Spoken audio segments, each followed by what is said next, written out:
What's up, everybody? So today we have Mezco's 112 Spider-Man. So this is the typical package that we get with Mezco. It slides up so you can reveal the figure. Just like that. He's not in there because he's out for you guys to see.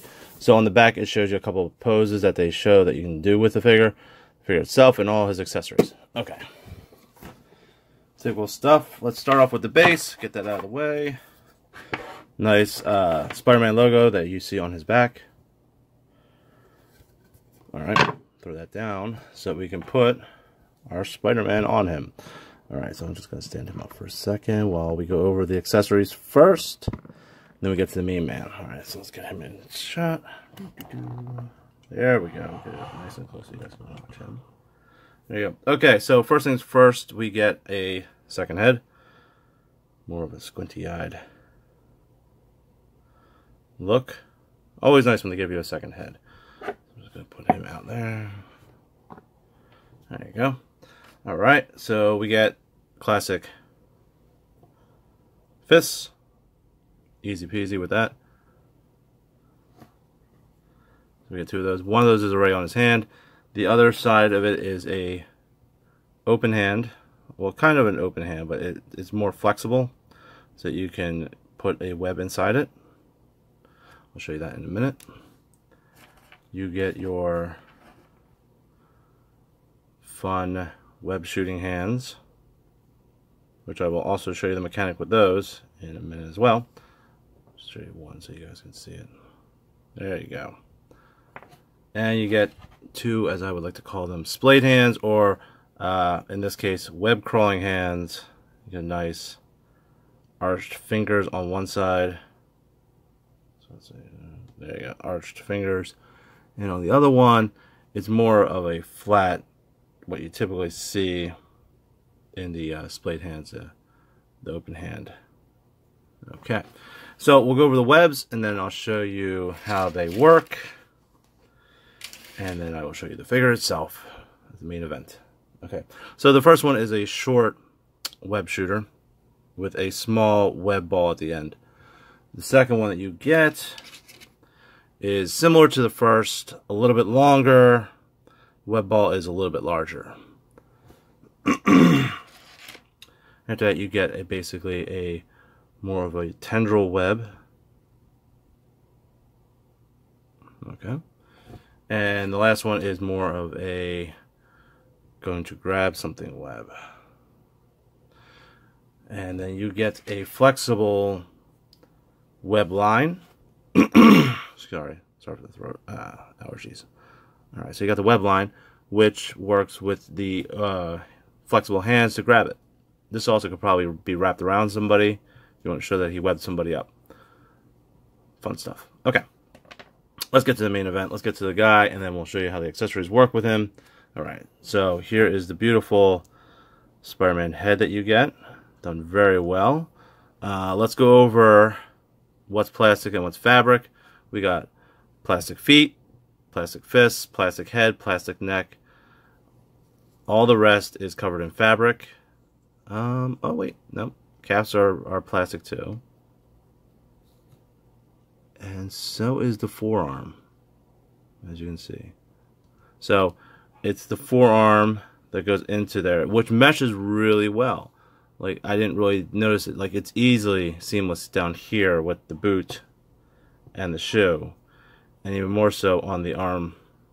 So this figure itself, comparison to, like, say, Daredevil, which I've reviewed, which I wasn't a huge fan of, the plastic to fabric transition seems to be done very well. You can see it really up close. You can see the fabric to plastic, but from a distance, it really blends in very, very nicely. Articulation wise, it's the typical Mezco articulation. You get double jointed elbows, wrist, shoulder, ab, waist. There's a thigh. There's double jointed knee, ankle. So he has a lot of range of articulation. Now keep in mind though that since he is covered in fabric, you're not going to be able to pose him in crazy dynamic, extra poses, because you're going to either tear the fabric or rip it, because it is fabric. It only has its limitations. If you're looking for a Spider-Man to put in the crazy poses, this may not be the character for you, or this figure for you. Character, yes. Figure, no. Overall, though, he is a fantastic looking piece. He gives you that Spider-Man feel. He looks great on a shelf. He's been sitting on my shelf for a little while. So let me show you how the webs work as we wrap up. Okay, so this is my favorite mechanic, and that's why I left it for last. The web shooters, if you notice, there's a little bit of a dimple as it goes up and down. So if you saw my Miles Morales thing, I raved about this. I also rave about it here now.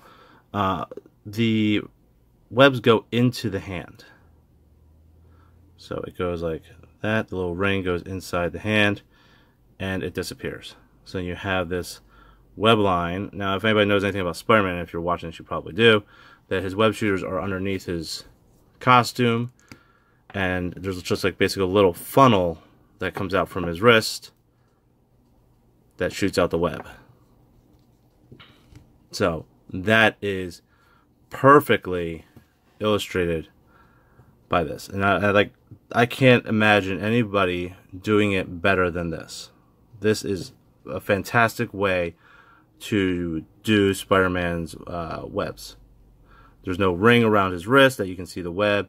It comes out directly from his wrist. It's almost like there is a web shooter underneath there, and that I commend Mezco for. That's the fantastic thing about them, that they did this, and it's just, I love it so much. I'm a big fan of Spider-Man, so them doing this, them doing it right, I do love.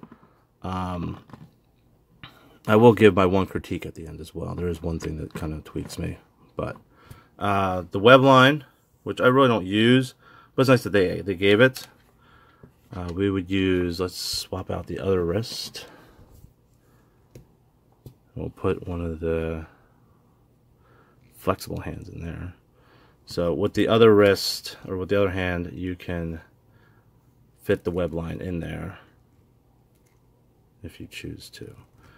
So we can actually hold a web line, and it has a split finger right here. So you can do that. Okay, let's fix this head. So you can have some more posing. It really does give you a lot of options to how to display him, how to have fun with him. He also does look great just standing in the museum static pose as well. The only issue that I have with this figure, and it's a minor one, but I still don't like it, is the feet themselves. Now, I understand that Mezco goes for more of a realistic look, so yeah, a person as this would have shoes of some sort, I guess, instead of just running around in like a pair of slippers. The only thing that I see an issue with is maybe there should have been, I know it would have broken the mold a bit, like the aesthetic, but maybe putting a toe or a ankle, like a toe articulation in here, just to give him that little bit of a bend at the legs. So me personally, I think that that's the only minor issue that I have with it, is the feet, and I'm sure a lot of people have also said that the feet are where something just didn't feel right. Maybe they should have done it without the boots. Maybe it would have been all one piece of fabric, but I think he would have looked very footy pajama, that style. So as compared to the two, I think that this was the right way to go with the shoes. It's just, it does break the aesthetic just a little bit, that it looks like he's wearing, it looks like he's wearing a pair of tennis shoes. But overall, he's a fantastic figure. He's been out for a while. You'd probably have to find him on the secondary market. I do believe Mezco is sold out by now.